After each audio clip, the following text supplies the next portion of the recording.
Hello, and welcome to PBNJ. I am your host, Jam.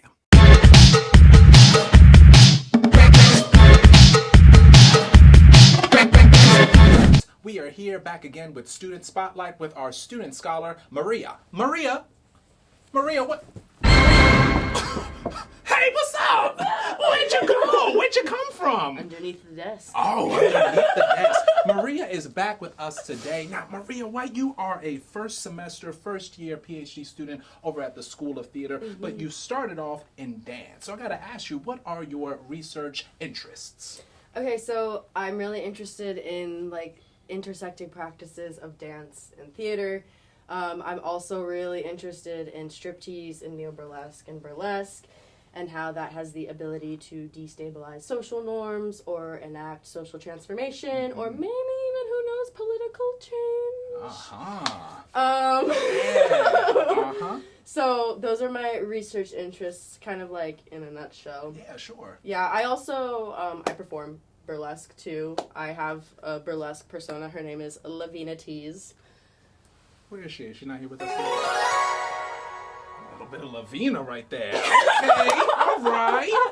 Yeah. Now, could you, for the folks at home and for me, a little bit low key, could you define, what is your definition of burlesque? Okay. My definition of burlesque is this amazing, glamorous, but also humor, full of parody, full of political context, full of, it's kind of just everything in the kitchen sink as far as aesthetics goes. Burlesque also historically is rooted in, according to Rachel Steer. All right. Scholarship. Ballet. Okay. And then from there, it kind of evolved into the British Blondes. So they kind of are another starting point for burlesque in the United States as far as it being more of something related to theater.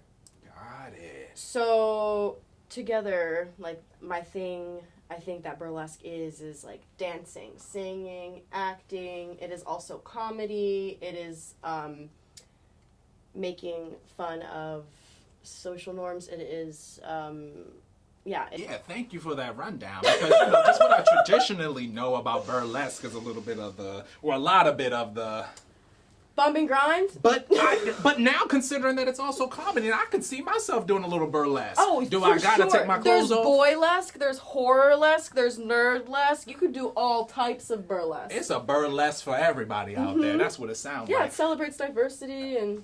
No, question. Do I gotta take my clothes off to do it? No, you don't. Because I don't mind. No, you don't have to. I work on my body a little bit. Maybe it could be a part of the gig, a part of the gag, a part of the act. Yeah, it could be. It could actually be you working on your body in the act as you...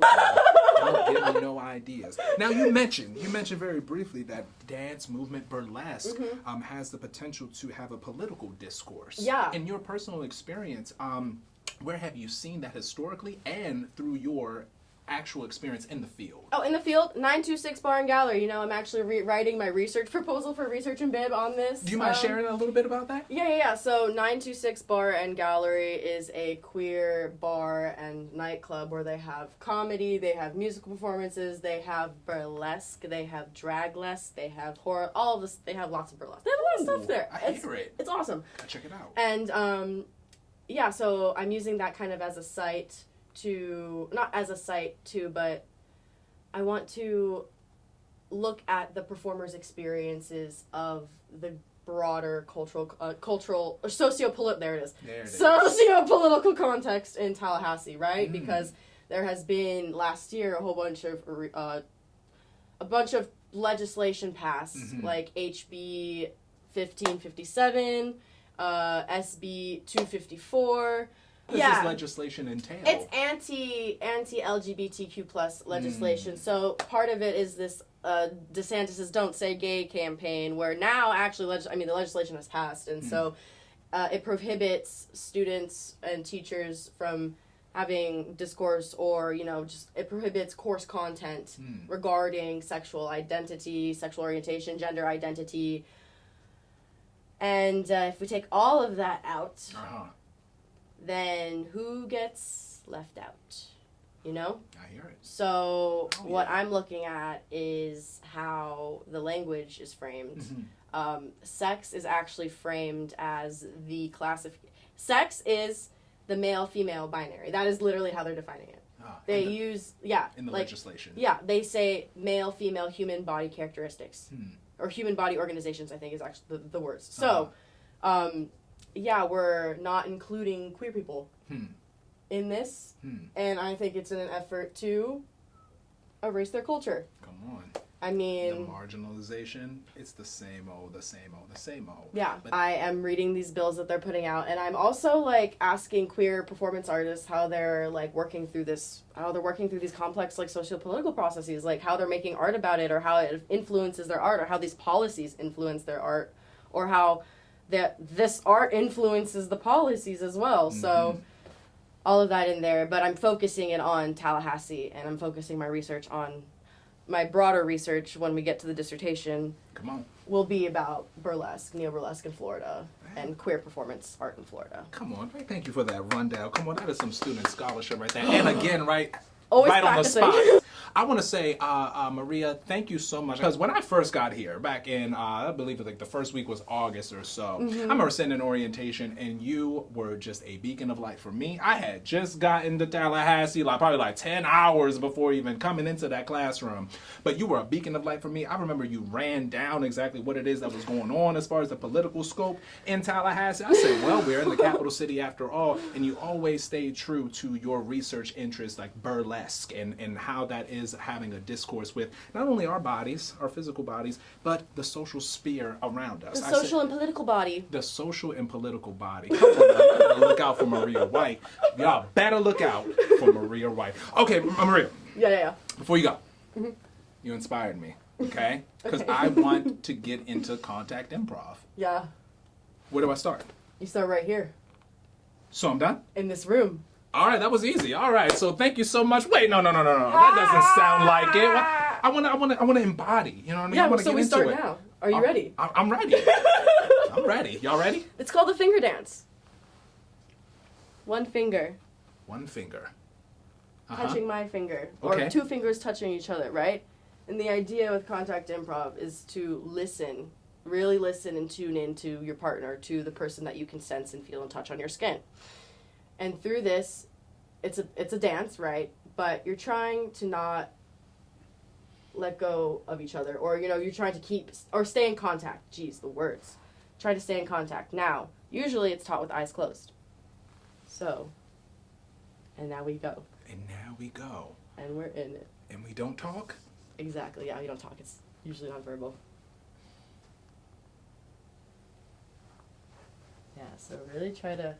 Let's start off with just the tip of the fingertip.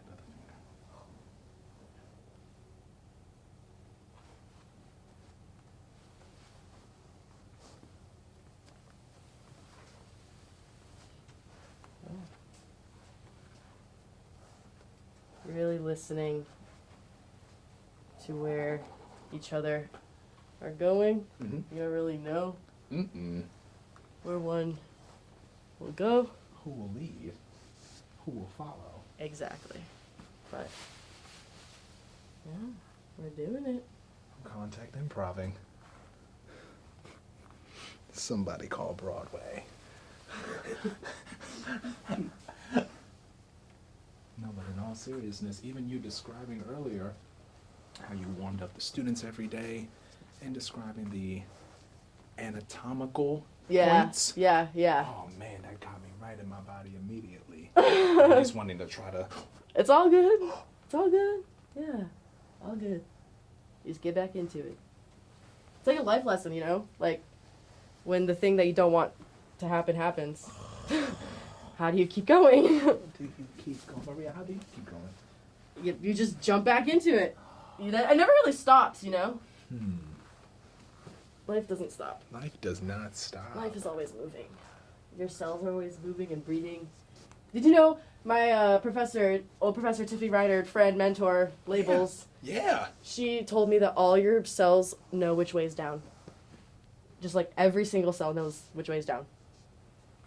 And I don't know, but something about that Yeah. Like, I don't know. The body knows. The body knows. Every single little tiny cell.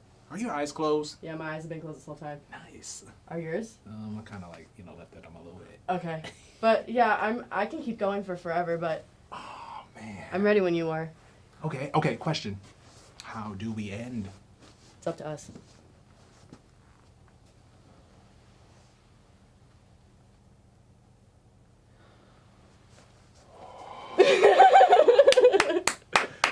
All right, y'all. This is Student Spotlight with our guest, artist scholar Maria White. Thank you so much, Maria, for your time. Y'all better look out for Maria. All right, she Hey! Whoa! coming for y'all. And thank you again so much for your time. Let's lead them out with a Contact Improv. PBNJ. Jam and Maria. Turn the TV off. PBNJ was recorded live at GeoSet Studios, located at Dirac Science Library here at Florida State University. Cut.